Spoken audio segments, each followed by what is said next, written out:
Bonjour à toutes et à tous, bienvenue à la revue de presse du deuxième match du Canadien de Montréal, une présentation de Raconte-moi mes ancêtres. On se souvient que le 5 janvier, le Canadien remportait sa première victoire lors de leur tout premier match de l'histoire, et ce en prolongation sur un but de Skinner Poulet. On se rappelle aussi quand le premier match et le 17 janvier, ça a brassé dans le monde du hockey professionnel.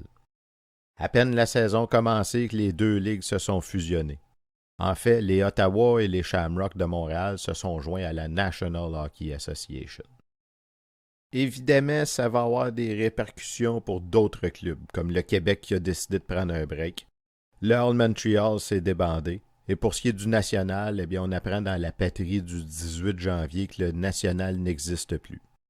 Dans cet article, on apprend que M. O'Brien, propriétaire du Canadien, a offert au National, s'il voulait fusionner avec le Canadien, d'éponger les dettes encourues jusqu'à présent du Canadien et verser les futurs salaires.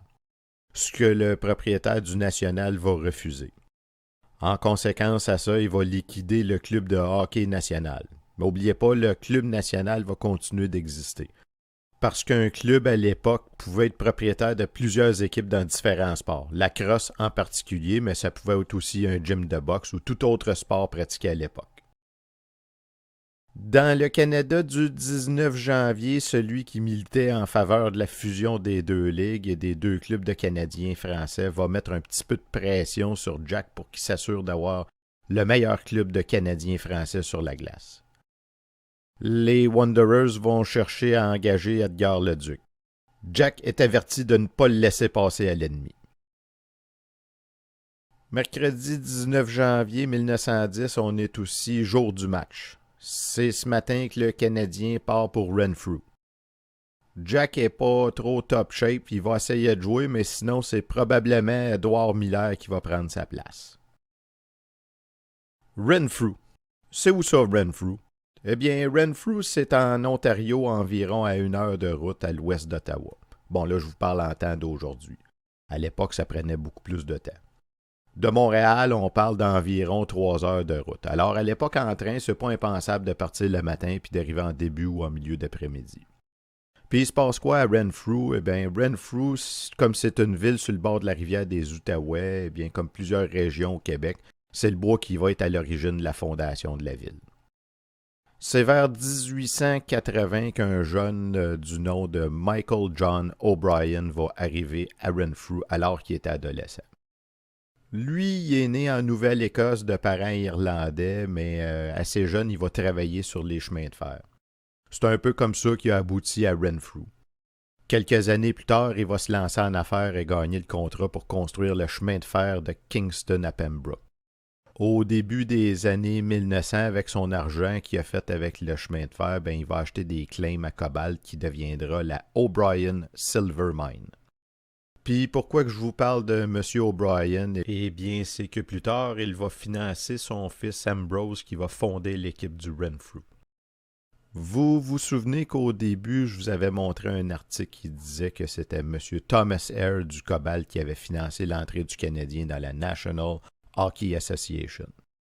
Et si vous avez été attentif un peu plus tôt quand je disais que le National avait refusé l'offre de M. O'Brien, propriétaire du Canadien. Qu'est-ce qui s'est passé? Ça, je ne l'ai pas trouvé dans les journaux, mais en réalité, M. O'Brien est propriétaire aussi du Cobalt et du Haileybury, en plus du Canadien et du Renfrew. M. Thomas Eyre sera en fait un prête-nom pour M. O'Brien. Ce dernier est donc propriétaire de 4 clubs sur 7 dans la National Hockey Association. Vous comprendrez qu'il emmène assez large et qu'on risque de voir souvent son nom dans le futur. Puis quand tu es propriétaire de 4 clubs sur 7, ça devient un peu plus facile d'en choisir une puis d'en faire une équipe d'étoiles. C'est donc pas étonnant de savoir que le Renfrew a signé Fred Taylor et les frères Frank et Lester B. Patrick, 3 des 10 meilleurs joueurs de hockey à l'époque.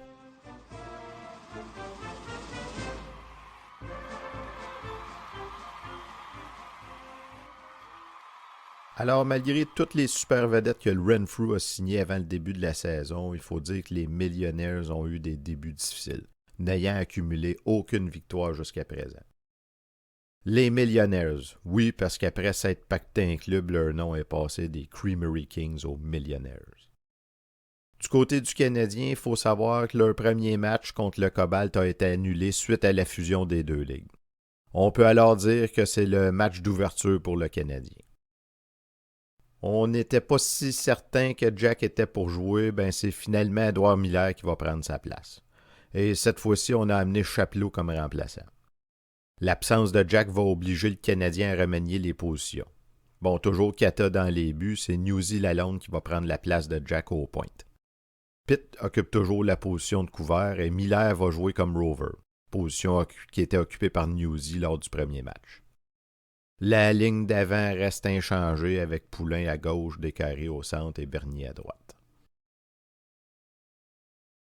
Le résumé du match est une présentation de Raconte-moi mes ancêtres.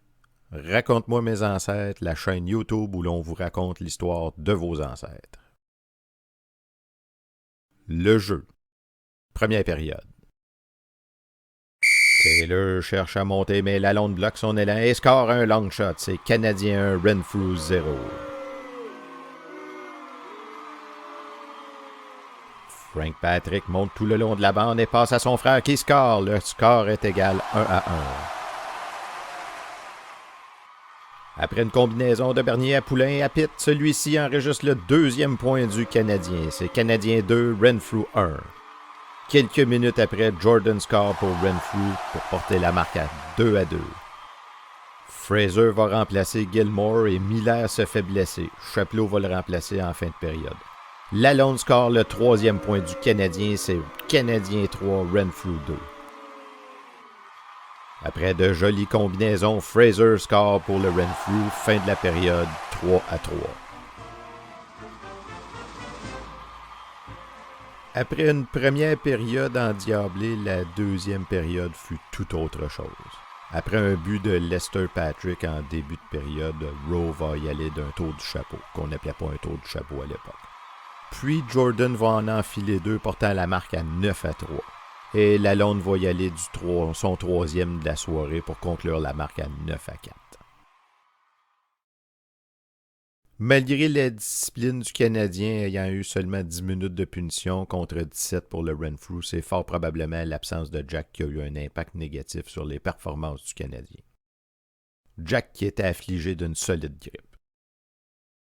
Est-ce que Jack sera de retour à temps pour le prochain match? Est-ce que le Canadien va reprendre la route de la victoire lors de son prochain match contre les Ottawa, champions en titre de la Coupe Stanley? C'est ce qu'on saura prochainement. On se revoit dans une prochaine vidéo pour la revue de presse du troisième match du Canadien de Montréal.